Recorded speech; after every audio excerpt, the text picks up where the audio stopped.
আসসালামু আলাইকুম। আমি ইমরান চলে আসছি আপনাদের সাথে মাল্টার স্টুডেন্ট ভিসা নিয়ে তথ্য দেওয়ার জন্য। যারা স্টুডেন্ট ভাইরা আজকে আমার এই ভিডিওতে ক্লিক করছেন, দয়া করে সাবস্ক্রাইব করে দিবেন আর সম্পূর্ণ ভিডিও দেখবেন। ভালো লাগলে শেয়ার করবেন এবং কোনো কিছু জানার হলে কমেন্ট বক্সে কমেন্ট করবেন। আজকে আমি আপনাদের সাথে স্টুডেন্ট ভিসা 2025 সালে সেপ্টেম্বর ইনটেকে মাল্টাতে যারা আসবেন তাদের জন্য আমি এই ভিডিওটা মেক করছি এবং আপনাদের কিছু তথ্য দিব এবং কিছু প্রশ্নের উত্তর আমি আজকে আমার এই ভিডিওর মাধ্যমে দিব, যেগুলা অনেক স্টুডেন্ট ভাইয়েরা আমাকে প্রশ্ন করেন। আমি আমার এই ভিডিওতে আজকে স্টুডেন্ট ভিসার মাল্টার আসার ক্ষেত্রে আপনার কী ধরনের রিকোয়ারমেন্ট প্রয়োজন, আপনার কি যোগ্যতা লাগবে এবং মাল্টা কারা আবেদন করবেন কারা করবেন না, এবং মাল্টাতে ব্যাংক স্টেটমেন্ট কত দেখাতে হয়, মাল্টাতে স্টুডেন্ট হিসাবে গেলে আপনি কি পরিমাণ ইনকাম করতে পারবেন এবং মাল্টার বর্তমান ভিসা রেশিও কত, তারপর হচ্ছে মাল্টাতে যাওয়ার পর কাজ চেঞ্জ করা যায় কিনা, অর্থাৎ স্টুডেন্ট ভিসা থেকে কাজের ভিসাতে আপনি শিফট হতে পারবেন কিনা, পিআর ফ্যাসিলিটিস আছে কিনা, এবং টিউশন ফি অ্যাভারেজ রেঞ্জ কত, স্কলারশিপ পাওয়া যায় কিনা, আইএলস রিকোয়ারমেন্ট আইএলস লাগে কিনা, গ্যাপ এলাও কিনা, এইসব বিষয়ে আমি আমার এই ভিডিওর মাধ্যমে আজকে আপনাদেরকে শেয়ার করব। সো প্রথম অবস্থাতে মাল্টা কারা আসবেন মাল্টাতে বা কারা মাল্টাতে জমা করবেন। বাংলাদেশ থেকে দেখেন, মাল্টা হচ্ছে ইউরোপীয় ইউনিয়নভুক্ত একটা দেশ এবং সেনজেন একটা কান্ট্রি, এবং মাল্টাতে প্রচুর প্রাইভেট এবং পাবলিক ইউনিভার্সিটি আছে। টপ ক্লাস অনেক ইউনিভার্সিটি আছে মাল্টাতে, যেগুলো পাবলিক। তো কারা মাল্টাতে আবেদন করবেন বা কাদের জন্য মাল্টা এমন একটা কান্ট্রি ইউরোপের যে কান্ট্রিতে লো সিজিপিএ অ্যাকসেপ্ট করে। অর্থাৎ আপনার যদি লো সিজিপিএ থেকে থাকে, আপনার রেজাল্ট যদি খারাপ থাকে, তাহলে আপনি মাল্টার জন্য ট্রাই করতে পারেন। এবং মাল্টা ওই দেশ যে দেশ লো সিজিপিএ দিয়ে আপনি মাস্টার্স এবং মাস্টার্সের জন্য আবেদন করতে পারবেন। তো আশা করি সহজ ভাষায় আপনারা এই জিনিসটা বুঝতে পারছেন। যাদের সিজিপিএ লো আছে তারা মাল্টার জন্য ট্রাই করতে পারবেন এবং তারাই ট্রাই করবেন, আশা করি বুঝতে পারছেন। এখন আসেন সেকেন্ড যে পার্ট, যে কী রিকোয়ারমেন্ট লাগবে। আপনি তো জাস্ট লো সিজিপিএর বিষয়টা বললেন, তো আপনার কি রিকোয়ারমেন্ট লাগতে পারে বা কি হবে, এটা নিয়ে আমাকে অনেকে প্রশ্ন করেন মাল্টার। তো রিকোয়ারমেন্ট বলতে ব্যাচেলরের জন্য আলাদা রিকোয়ারমেন্ট, মাস্টার্সের জন্য আলাদা রিকোয়ারমেন্ট, অর্থাৎ দুইটা আলাদা আলাদা রিকোয়ারমেন্ট থাকে। ব্যাচেলর করতে যদি আপনি বাংলাদেশ থেকে মাল্টাতে যেতে চান, তাহলে আপনার 2.50 থাকলে আপনি প্রাইভেট যে কলেজ আছে সেইগুলোতে আপনি কলেজে অ্যাপ্লাই করতে পারবেন। ফর এক্সাম্পল, আপনি গ্লোবাল কলেজে ট্রাই করতে পারবেন, আপনি লার্নকিতে ট্রাই করতে পারবেন। মালিটাতে আমি এক্স্যাক্টলি বলতে পারবো না মালিটাতে হবে কি না, কারণ ওইটার রিকোয়ারমেন্ট আমার এখন মনে নাই। তো আশা করি বুঝতে পারছেন। এইরকমভাবে প্রাইভেট যে কলেজগুলো আছে সেগুলোতে আপনি কিন্তু বাংলাদেশ থেকে ট্রাই করতে পারবেন। লো স্কোর যাদের ইন্টারমিডিয়েট এবং এসএসসিতে যাদের লো স্কোর আছে, অর্থাৎ লো রেজাল্ট যেটা। তো আশা করি বুঝতে পারছেন। ব্যাচেলর মাস্টার্সের প্রোগ্রামে যদি আপনি যাইতে চান, তাহলে আপনার সিজিপিএ যদি 2.40, 2.30, 2.25 এই ধরনের সিজিপিএ থাকে, তাহলে তারপরেও কিন্তু আপনি অ্যাপ্লাই করতে পারবেন। কোথায় অ্যাপ্লাই করতে পারবেন? সেগুলো হচ্ছে যে আপনি প্রাইভেট কলেজগুলোতে অ্যাপ্লাই করতে পারবেন। কিছু সংখ্যক ভাইয়েরা বাংলাদেশ থেকে আমাকে প্রশ্ন করছেন, সেটা হচ্ছে যে ইমরান ভাই, যে আমার সিজিপিএ 2.50 আছে, আমি কি পাবলিক ইউনিভার্সিটিতে পড়তে পারবো কিনা, আমার আইএলস আছে। দেখেন, শুধুমাত্র আইএলসে স্কোর থাকলেই আপনি পাবলিক ইউনিভার্সিটিগুলোতে আপনি মাল্টাতে চান্স পাবেন না। আইএলসে যতই আপনার ভালো স্কোর থাকুক, আপনার সিজিপিএ যদি ব্যাচেলর সিজিপিএ এটা যদি আপনার লো হয়ে থাকে, তাহলে আপনি ট্রাই করতে পারবেন না। তো আশা করি এই জিনিসটা আপনারা বুঝতে পারছেন। অর্থাৎ আপনি যদি পাবলিক ইউনিভার্সিটি মাল্টাতে ট্রাই করতে চান, আপনার আইএলসে ব্যান্ড স্কোর 6 লাগবে এবং আপনার সিজিপিএ 2.50 অর্থাৎ 3 পয়েন্টের কাছাকাছি সিজিপিএ থাকলে আপনি ট্রাই করতে পারবেন। ম্যাক্সিমাম ইউনিভার্সিটি অফ মাল্টা এটার জন্য 3 পয়েন্ট সিজিপিএ লাগবে। জিবিএসের জন্য 2.50 উপরে আপনার লাগবে। তারপর হচ্ছে কি আমেরিকান ইউনিভার্সিটি অফ মাল্টা, সেটার জন্য আরও লাগবে। আমক্যাস্ট, এইগুলোর জন্য সিজিপিএ 3 পয়েন্টের কাছাকাছি লাগবেই মাস্ট। তো আশা করি এই জিনিসটা বুঝতে পারছেন। তারপর হচ্ছে যে উইদাউট আইএলসে আপনি বাংলাদেশ থেকে ট্রাই করতে পারবেন কিনা সেপ্টেম্বর ইনটেকে বা নেক্সট ইয়ার। আপনারা যারা মাল্টার জন্য বাংলাদেশ থেকে উইদাউট আইএলসে ট্রাই করতে চাচ্ছেন, আপনারা অনেকেই কনফিউশন আছেন যে উইদাউট আইএলসে আমি ভিসা পাবো কিনা। মাল্টাতে ম্যাক্সিমাম প্রাইভেট কলেজগুলোতে আপনি উইদাউট আইএলটিএস অ্যাপ্লাই করতে পারবেন বাংলাদেশ থেকে। তো আশা করি এই জিনিসটা আপনারা বুঝতে পারছেন। তারপর হচ্ছে আপনি মাল্টাতে উইদাউট আইএলটিএস ব্যাচেলর মাস্টার্স এইগুলোতে আপনি ট্রাই করে নিতে পারবেন। ভিসা রেশিওর বিষয়টা আমি পরে বলতেছি যে ভিসা কাদের হয় কাদের হয় না। ভিসার বিষয়টা আমি ভিডিওর লাস্টের দিকে আপনাদেরকে ভিসা রেশিও বর্তমান পরিস্থিতি এগুলা আপনাদেরকে ক্ল্যারিফাই করব, একেবারে ভালো করে ক্ল্যারিফাই করব যাতে করে আপনি ভিসা রেশিও নিয়ে আর হেজিটেশন আপনি ফিল না করেন। তো হ্যাঁ, মানে স্টিল আপনারা ভিডিওটা দেখেন লাস্ট পর্যন্ত, ইনশাল্লাহ আপনি অনেক কিছু জানতে পারবেন এবং বুঝতে পারবেন, আপনার সব প্রশ্ন দূর হয়ে যাবে যারা স্টুডেন্ট ভিসাতে ট্রাই করবেন। তারপর হচ্ছে আমি জানি আপনাদের একটু খারাপ লাগতেই পারে, যে কারণ আমি হেঁটে হেঁটে ভিডিও মেক করতেছি এবং সবচেয়ে বড় হাস্যকর বিষয় হচ্ছে যে আমার ওইরকমভাবে ইকুইপমেন্ট নাই ভাই। আমি মানে গরিবের যে ইউটিউবার বলতে গেলে আমি ওরকমই, আমি এডিট করতে পারি না। তারপর হচ্ছে গিয়ে আমার ওইরকমভাবে এক্সপেন্সিভ ক্যামেরা বা কিছুই নাই, জাস্ট এই যে হাত আমার ব্যথা হয়ে যাচ্ছে, এটা এই হাত দিয়ে দৌড়ে আসি মোবাইলে, ওই হাত দিয়ে ইয়ে করতেছে। তবে এই জন্যই আর কি আমি একটু নড়াচড়া হচ্ছে। তবে আমার জাস্ট ইনফরমেশনটা আপনি শুনে নেন। তবে ক্যামেরা বা পিছন টাছন এগুলো সুন্দর হবে না আমি জানি, কিন্তু আমি জাস্ট ইনফরমেশন দেওয়ার জন্য আপনাদের কাছে আসছি এবং এই ভিডিওটা মেক করতেছি। আপনার কষ্ট করে হইলে একটু দেখে নেন, আপনার কাজে দিবে যারা স্টুডেন্ট ভিসাতে আসবেন। তারপর হচ্ছে একটা জিনিস যে উইদাউট আইএলটিএস ট্রাই করতে পারবেন বললাম। তো গ্যাপের যে বিষয়টা, অনেক ভাইয়েরা বলেন যে ভাই 4-5 বছর গ্যাপ হয়ে গেছে, এখন কি করব, ট্রাই করা যাবে কিনা, ট্রাই করব কিনা, একটা চান্স নেওয়া যায় কিনা। মাল্টাতে তাদের ম্যাক্সিমাম ইউনিভার্সিটি এবং কলেজে মানে গ্যাপের কোনো বাধ্যবাধকতা নেই, অর্থাৎ কত বছর গ্যাপ অ্যালাউ করবে না করবে এটার কোনো বাধ্যবাধকতা নেই মাল্টাতে ম্যাক্সিমাম ইয়েগুলাতে। তবে আমি মনে করি যাদের 6-7 ইয়ার্স গ্যাপ আছে ইটস এনাফ ফর মাল্টা। এর বেশি গ্যাপ হলে আপনার ভিসা পাইতে একটু জটিলতা হবে এবং ভিসা না পাওয়ার সম্ভাবনা সবচেয়ে বেশি থাকবে। তো আপনারা ট্রাই করবেন যে গ্যাপ যাদের 5 বছর আছে তারা ট্রাই করার জন্য, এর বেশি হয়ে গেলে আপনারা প্রপার এক্সপ্লেইন করার মতো ইয়ে থাকবে। গ্যাপ যদি 1 বছরও হয় সেটাও আপনাকে এক্সপ্লেইন করতে হবে এমবেসিতে অথবা ইউনিভার্সিটির ইন্টারভিউতে। গ্যাপ যদি 2 বছর হয় সেটাও আপনাকে এক্সপ্লেইন করতে হবে, অর্থাৎ গ্যাপের যে কারণটা সেটা আপনাকে ব্যাখ্যা করতে হবে। ব্যাখ্যা করেই আপনাকে অফার লেটার এবং আপনাকে এমবেসি যে ইন্টারভিউ যদি নেয় তারা যদি কোয়েকশন করে তাহলে সেটা ব্যাখ্যা করতে হবে এবং ব্যাখ্যা করে আপনাকে ভিসা নিতে হবে।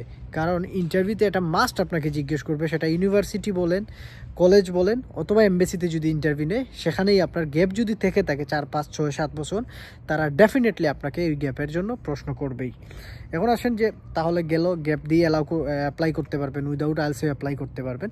এখন আসেন আমার কিছু ভাইয়েরা বলেন যে অ্যাপ্লিকেশন ফি আছে কিনা, উইদাউট অ্যাপ্লিকেশন ফি ছাড়া অ্যাপ্লাই করা যায় কিনা।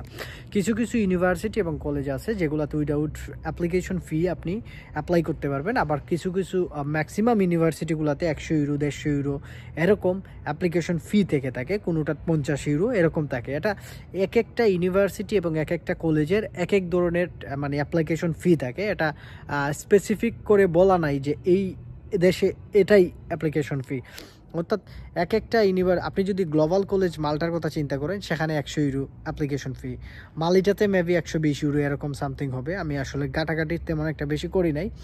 আর যেহেতু আমি গ্লোবাল কলেজ মাল্টার অথরাইজ রিপ্রেজেন্টেটিভ হিসাবে আমরা নর্ডিক এডুকেয়ার আছি এবং আমিও রিপ্রেজেন্টেটিভ হিসাবে আসি, তো সেই ক্ষেত্রে আমি গ্লোবাল কলেজের মাল্টার বিষয়টা সবচেয়ে ভালো করেই বুঝি, জানি তাদের স্ট্রাকচার, তাদের টিউশন ফি রেঞ্জ এগুলা। তবে এভারেজ এরকম লাগে 100-120 ইউরো 150 ইউরোর ভিতরেই মাল্টার ম্যাক্সিমামগুলারই অ্যাপ্লিকেশন ফি হয়ে থাকে। এখন আরেকটা প্রশ্ন হচ্ছে যে মাল্টাতে আবেদন করলে আমরা ইন্টারভিউ ইউনিভার্সিটি এবং কলেজ থেকে ইন্টারভিউ নেই কিনা। কিছু প্রাইভেট কলেজ আছে যেগুলো আপনার ইন্টারভিউ নিতে পারে, কিছু আর ইউনিভার্সিটি থেকে তো মাস্ট বি আপনাকে ইন্টারভিউ ফেস করতে হবে। উইদাউট ইন্টারভিউ ছাড়া আপনাকে অফার লেটার তারা ইস্যু করবে না। তো আশা করি বুঝছেন। এখন বাংলাদেশ থেকে যে প্রশ্নটা সবাই করেন সেটা হচ্ছে যে মাল্টার ক্ষেত্রে আমরা যদি অফার লেটার পাই টিউশন ফিটা আফটার ভিসা দেওয়ার সিস্টেম আছে কিনা। মাল্টাতে খুব কম সংখ্যক ইউনিভার্সিটি এবং কলেজ আছে যেগুলোতে টিউশন ফি আফটার ভিসা। তবে এগুলা কারা করাইতে পারে, যারা অথরাইজ এজেন্ট আছে বাংলাদেশে, যাদের পার্টনারশিপ আছে কলেজ এবং ইউনিভার্সিটির সাথে। বাংলাদেশের কোনো এজেন্সি মাল্টার পাবলিক ইউনিভার্সিটির সাথে কোনো কন্ট্রাক্ট নাই এবং তারা আফটার ভিসা পেমেন্ট সিস্টেমের কোনো সুযোগ নাই। তো আশা করি বুঝতে পারছেন। আমি আবারও বলতেছি, পাবলিক ইউনিভার্সিটিতে কোনো এজেন্সি যদি আপনাকে বলে যে পাবলিকে চান্স পাওয়া দিবে, আপনি ভিসার পর টাকা দিবেন, এটা হচ্ছে তাদের ফেক এবং এটা ভুল এবং রং ইনফরমেশন। মনে রাখবেন, পাবলিক ইউনিভার্সিটিগুলো মাল্টার টিউশন ফি আপনাকে ভিসার আগেই কমপ্লিট করে ফেলতে হবে। ইভেন যেগুলো ভালো কলেজ, ভালো ইউনিভার্সিটি, ভালো প্রাইভেট হোক পাবলিক হোক, এগুলাতে কখনোই আপনাকে আফটার ভিসার টিউশন ফির সিস্টেম রাখবে না। এই যে মালিটাতে করা যায়, মালিটাতে যারা বাংলাদেশ থেকে অথরাইজ এজেন্ট আছে তারা করতে পারে, তাদেরকে ওই সুযোগটা দিছে। আশা করি বুঝতে পারছেন। তো সব যে ইউনিভার্সিটি এবং কলেজ আপনাকে আফটার ভিসা করবে সেটা না। যারা ভিডিও দেখছেন অনেকেই কিন্তু জানেন এবং অনেকেই অলরেডি পে করে ফেলছেন, অনেকেই ভাবতেছেন পে করবেন, অনেকেই অ্যাপ্লাই করবেন চিন্তা করতেছেন। আমি এই ভিডিওর ফাঁক দিয়ে একটা কথা বলে রাখি, যারা মালটাতে স্টুডেন্ট ভিসাতে ট্রাই করবেন, যদি আপনারা চান আমার মাধ্যমেও ফাইল প্রসেস করাইতে পারবেন। আমি স্টুডেন্ট ভিসা নিয়ে কাজ করি, সেটা আপনারা অনেকেই জানেন হয়তো, আবার অনেকে হয়তো জানেন না। সো আপনাদের কোনো ধরনের হেল্প, কোনো ধরনের গাইডলাইন্স, আপনাদের কোনো ধরনের ইনফরমেশন স্টুডেন্ট ভিসা রিলেটেড যদি প্রয়োজন হয় আপনারা কমেন্ট করতে পারেন। আমার হোয়াটসঅ্যাপ নাম্বার আছে, হোয়াটসঅ্যাপ নাম্বারেও নক করতে পারেন, অথবা আমার ফেসবুক পেজে আপনারা কানেক্টেড হয়ে যেতে পারেন। তো মাল্টার এভারেজ টিউশন ফিগুলো কত হয়ে থাকে? ব্যাচেলরের জন্য 6.5 থেকে 10,000 ইউরো হয়, মাস্টার্সের জন্য 7.5 থেকে আপনার 12,000 ইউরো টিউশন ফি পর্যন্ত হয়ে থাকে। এটা এভারেজ, অ্যারাউন্ড একটা স্পেসিফিক না, কারণ কিছু প্রোগ্রামে বেশি হয়, কিছু প্রোগ্রামে কম হয়, এরকম থাকে। আশা করি বুঝছেন। তারপর হচ্ছে মাল্টাতে এমবেসির জন্য বাংলাদেশ থেকে ইন্ডিয়া যাইতে হয় কিনা? না, মাল্টার এমবেসি ফেস করার জন্য আপনাকে ইন্ডিয়া যাওয়া লাগবে না। বাংলাদেশে বিএফএস এর মাধ্যমে আপনি মাল্টার স্টুডেন্ট ভিসার কার্যক্রম সব কিছু A to Z আপনি করতে পারবেন। মাল্টাতে ব্যাংক স্টেটমেন্ট দেখাতে হয় 3 to 6 মান্থের, অর্থাৎ মিনিমাম 3 মাসের ব্যাংক স্টেটমেন্ট আপনাকে শো আপ করতে হবে। 6 মাসের দেখাইলে বেটার, এবং 20-22 লাখ টাকা আপনাকে ব্যাংক স্টেটমেন্ট দেখাইতে হয়। আপনার আব্বু অথবা আম্মুর ব্যাংক স্পন্সর হিসাবে আপনি দেখাইতে পারেন। তবে সোর্স অফ ফান্ড হিসাবে আপনাকে একটা প্রপার ভালো করে সোর্স অফ ফান্ড আপনাকে রাখতে হবে, যাতে করে এভিডেন্স হিসাবে আপনি দিতে পারেন যে এই টাকাটা, আপনার ফান্ডটা কোথা থেকে আসলো, কী উৎস থেকে আসলো, আপনার পিতা অথবা মাতা, আপনার বাবা অথবা আম্মা কী কাজ করেন, এগুলার সোর্স অফ ফান্ড আপনাকে রাখতে হবে। এবং এগুলা কিভাবে রাখবেন না রাখবেন, এগুলো আপনি যাদের মাধ্যমে কাজ করাবেন তারা আপনাকে A to Z এই ধরনের এগুলো আপনাকে গাইডলাইন্স করবে, বুঝিয়ে দিবে এবং বানিয়েও দিতে সাহায্য করবে। তো আশা করি বুঝতে পারছেন যারা আমাকে এটা নিয়ে প্রশ্ন করছেন। মাল্টার ভিসা রেশিও কত, বা ভিসা কেমন দিচ্ছে? দেখেন, মাল্টাতে অনেক আছে উইদাউট আইলসেও ভিসা পাচ্ছে, অনেকে আছে আইলস 6 নিয়েও রিজেক্ট খাচ্ছে। মাল্টা এমন একটা কান্ট্রি, যে কান্ট্রিতে আসলে আপনি 100% কনফিডেন্সলি বলতে পারবেন না যে আপনার ভালো স্কোর, ভালো আইলস, ভালো রেজাল্ট নিয়ে আপনি ভিসা পেয়ে যাবেন। অনেকেই আছে খারাপ রেজাল্ট নিয়ে ভিসা পাচ্ছে, অনেকেই আছে ভালো রেজাল্ট নিয়েও রিজেক্ট খাচ্ছে। অর্থাৎ বর্তমান সময়ে মাল্টার যদি ভিসা রেশিওর কথা বলতে যাই, তাহলে আমি আপনাদেরকে টু বি অনেস্ট একটা জিনিস বলে রাখি, ম্যাক্সিমাম এজেন্সি এগুলো শেয়ার করবে না, বলবে না। মাল্টা হচ্ছে গিয়ে এত ভালো রেশিও না বর্তমানে, এত খারাপও না, অর্থাৎ মোটামুটি অ্যাভারেজ। আমি আবারও বলতেছি যে অ্যাভারেজ। মাল্টাতে কারা ট্রাই করবেন? যাদের রেজাল্ট খারাপ, যাদের গ্যাপ আছে, শুধুমাত্র তারাই মাল্টাতে ট্রাই করুন। আদারওয়াইজ ভালো রেজাল্ট, ভালো স্কোর এইসব স্টুডেন্ট যারা আছেন মাল্টাতে ট্রাই করেন না, ইগনোর করেন মাল্টাতে, কারণ ওই লেভেলের কান্ট্রি মাল্টা না স্টাডি পারপাসের জন্য। টিউশন ফি অনেক বেশি। এখন আসেন আসল কাহিনী, যে ভাই মাল্টাতে জমা দিলে পার্ট টাইম কাজ করে টিউশন ফি তুলতে পারবো কিনা? এটার আনসার হচ্ছে না। আপনি মাল্টাতে স্টুডেন্ট ভিসাতে যাওয়ার পর টিউশন ফি কখনোই আপনি কভার করতে পারবেন না, কারণ মাল্টাতে এক্সপেন্সিভ টিউশন ফি। বাংলাদেশের অনেক এজেন্সি আপনাকে বলতে পারে বা কনসালটেন্সি বলবে যে না, এটা আপনি তুলতে পারবেন হার্ডওয়ার্ক করলে, এইগুলা ভুল, রং ইনফরমেশন। মাল্টাতে আপনি খোঁজ নিয়ে দেখেন, যতগুলো স্টুডেন্ট বাংলাদেশ থেকে যায়, একটাও মাল্টাতে 6 মাস 5 মাসের উপরে বেশি দিন থাকে না। ম্যাক্সিমাম 99% সবগুলা চলে আসে বেগে। বুঝতে পারছেন? তো ট্রাই করেন পাবলিকে চান্স নেওয়ার জন্য। পাবলিকে যদি নেন, হয়তো স্কলারশিপ, সেকেন্ড ইয়ারের স্কলারশিপ, এগুলো আপনি অ্যাকসেপ্ট করে হয়তো ল টিউশন ফি পাইতে পারেন, কিন্তু প্রাইভেটে গেলে আপনার জীবন তেনা তেনা হয়ে যাবে। তো আশা করি বুঝতে পারছেন। কাজের ফ্যাসিলিটিস আছে, বিভিন্ন সেক্টরে আপনি কাজ করতে পারবেন, হোটেল সেক্টরে, ক্লিনিং কাজ, কফি শপে, এগুলোতে কাজ করতে পারবেন অ্যাজ এ স্টুডেন্ট হিসাবে। তো আশা করি বুঝতে পারছেন। তারপর পিআরও পাওয়া যায়, তবে আপনাকে পিআর পাইতে হলে আপনি কোর্স কমপ্লিট করার পর আপনাকে ওইখানে জব একটা ম্যানেজ করে যেন এগুলোর জন্য আবেদন করতে হবে। এগুলোর রিকোয়ারমেন্ট আলাদা আলাদা আছে, তো এগুলো নিয়ে ভিডিও করতে গেলে আরও একটা টপিক লাগবে, পরবর্তীতে ইনশাল্লাহ আমি মেক করবো। স্টুডেন্ট ভিসাতে যাওয়ার পর কাজের ভিসাতে কনভার্ট করা যায় কিনা, এগুলো হুদাই কোর্স চলাকালীন সময়ে আপনি এগুলো করতে পারবেন না। তো আশা করি বুঝতে পারছেন। সবাই সাবস্ক্রাইব করবেন। যারা স্টুডেন্ট ভিসা নিয়ে আমার মাধ্যমে যারা ফাইল প্রসেস করবেন তারা চাইলে হোয়াটসঅ্যাপে কানেক্টেড হতে পারেন। যে কোনো দেশ, ফিনল্যান্ড, লিথুনিয়া, লাটভিয়া, তারপর হচ্ছে ডেনমার্ক, তারপর হচ্ছে গিয়ে আপনার ইতালি, তারপর হচ্ছে মাল্টা, হাঙ্গেরি, এই কান্ট্রিগুলোর জন্য যারা চেষ্টা করবেন নেক্সট ইয়ারে চাইলে আমার সাথে যোগাযোগ করতে পারেন। আর সেপ্টেম্বরে মাল্টাতে করতে চাইলে আমার সাথেও যোগাযোগ করতে পারেন যদি আপনার কোনো ধরনের হেল্প লেগে থাকে। সবাই ভালো থাকবেন, সুস্থ থাকবেন। বিদায় নিয়ে নিচ্ছি। আল্লাহ হাফেজ। আসসালামু আলাইকুম।